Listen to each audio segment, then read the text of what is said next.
Madam ఈరోజు ఏ model చేయబోతున్నారు? ఈరోజు మనం వీడియో చేసాం కదా, ఆ వీడియోలో మనం కస్టమర్ ఏదైనా డ్రెస్ మీరు పంపించండి మేము చేస్తాము అని చెప్పాం కదా. ఆ కస్టమర్ ఏం చేశారంటే, ఒక కస్టమర్ విజయవాడ నుంచి మన కస్టమర్ ఒక మోడల్ పంపించారు. సో ఆ మోడల్ని కాటన్ డ్రెస్సెస్లో ఎలా చేయాలి అనేసి క్వశ్చన్ అన్న. సో అలాగా మనం చేయొచ్చా లేదా అని. వాళ్ళు పంపించిన డ్రెస్ అయితే ఇది. ఈ డ్రెస్ని మనం కాటన్ ఫ్లవర్స్తో ఎలా చేయాలో, మిషన్ మీద ఎలా చేయాలి అని రెండింటిని యూజ్ చేద్దాం. ప్రొజెక్టర్ని అండ్ లేజర్ని, రెండు సాఫ్ట్వేర్స్ని యూజ్ చేద్దాము. ఆ కాటన్ దాన్ని ఎలా కట్ చేసుకోవాలి అనేది ఈ రోజు వీడియో. యూజువల్గా ఈ వర్క్ అంతా హ్యాండ్ వర్క్ చేస్తారు కదా మేడం, ఇది మెషిన్ యూజ్ చేసుకొని చేయొచ్చా? ఇది హ్యాండ్ వర్క్ ఏం కాదండి, ఇది వచ్చేసి సీక్వెన్స్.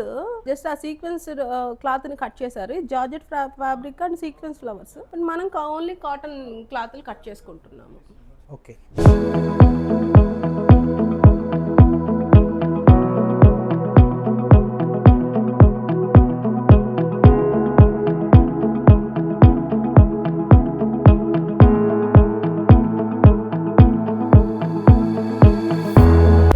ఫ్లవర్స్ ఇలా కట్ అయినాయి కదా, ఈ మనం కింద బేస్ హాఫ్ మాత్రమే కట్ చేసుకున్నాము. ఇప్పుడు మనం కాటన్ ఫ్లవర్స్ కాటన్ క్లాత్ పెట్టి మనం కట్ చేసుకుందాం. దీనికి అంటే పైన ఇక్కడ దాకా వస్తాయి కదా, ఆ ఫ్లవర్స్ దాన్ని కట్ చేసుకుందాం.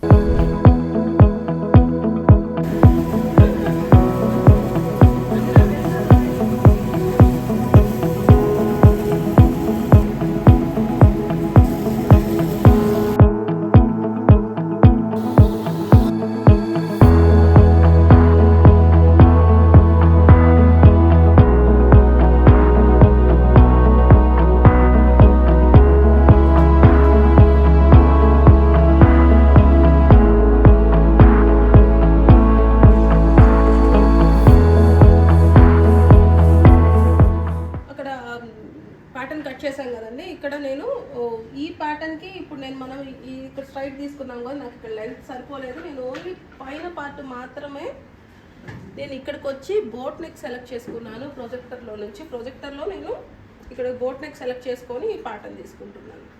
సో దీన్ని నాకు ఓన్లీ ఈ పార్ట్ ఒక్కటే కావాలి కాబట్టి నేను ఈ పార్ట్ ఒక్కటే నేను కట్ చేస్తున్నాను ఇక్కడ.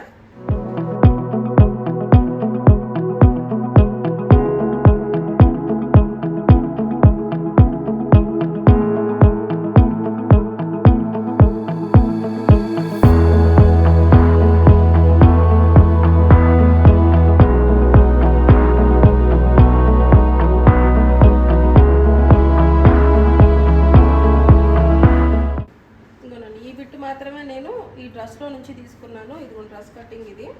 సో ఈ డ్రెస్లో నుంచి నేను ఓన్లీ ఈ చిన్న బిట్ మాత్రమే తీసుకున్నా.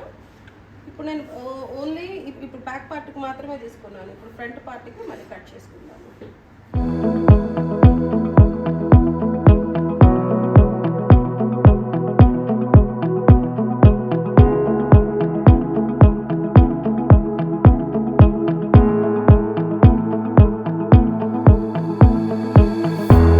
చూసారు కదండి, నేను ఫ్రంట్ పార్ట్కి ఇక్కడ 2 ఫ్లవర్స్ తీసుకున్నాను.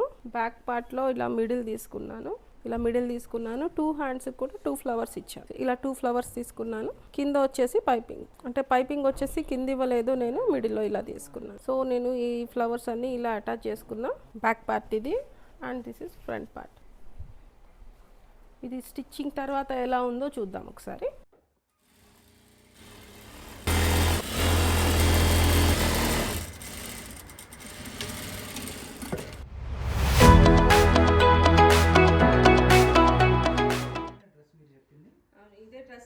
ఇది మన కస్టమర్ అడిగారండి, విజయవాడ కస్టమర్ అడిగారని చెప్పాను కదా. సో ఇదే డ్రెస్ అవుట్పుట్ అయితే.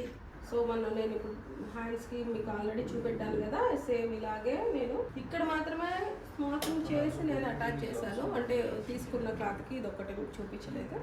సో దీనికి ఒక్కటే నేను ఇది ఒక్కటి తీసుకున్నాను. రిమైనింగ్ అంతా చూడండి ఎంత ఫ్లేయర్ వచ్చిందో. ఇవి యాక్చువల్గా మిషన్తో ఇలా అడ్జస్ట్ స్టిచ్ చేసినా బాగుంటాయి. ఇలా స్టిచ్ చేయడం కన్నా జస్ట్ ఇలా కాకుండా ఎంబ్రాయిడరీ నార్మల్ పీకో మిషన్ ఉంటుంది కదా, పీకో మిషన్తో కూడా వేసుకోవచ్చు. లేకపోతే నీడిల్ తీసేసైనా కూడా జస్ట్ మనం అవుట్లైన్ వేసేసుకోవచ్చు. చాలా బాగుంది మేడం. సో మన క్లయింట్స్ కూడా ఎవరైనా ఇట్లాంటి డ్రెస్సెస్ కావాలని అడిగితే, ఇట్లాంటి మోడల్స్ కావాలని అడిగితే మనం ఎలా చేయొచ్చు? ఇలాంటి మోడల్స్ ఆల్రెడీ ఫైల్స్ అన్నీ పర్చేస్లో పెట్టున్నాయి, పర్చేస్లో కొనుక్కోవచ్చు వాళ్ళు. ఈ సాఫ్ట్వేర్లు అన్నీ వస్తాయా రాదా అని మీకు ఏదైనా డౌట్ ఉంటే కింద కామెంట్ చేయండి. మీకు ఏదైనా డ్రెస్ కావాలనుకుంటే ఇమేజ్ నాకు సెండ్ చేయండి. మీ ఇక్కడ స్క్రోల్ అవుతున్నాయి కదా నెంబర్స్, ఈ నెంబర్స్కి మాకు పంపించారంటే ఆ ఇమేజెస్తో మేము డ్రెస్సెస్ దీంట్లో వస్తాయా రాదా ఒకసారి వీడియోస్ తీసి పెడతాము. Thank you.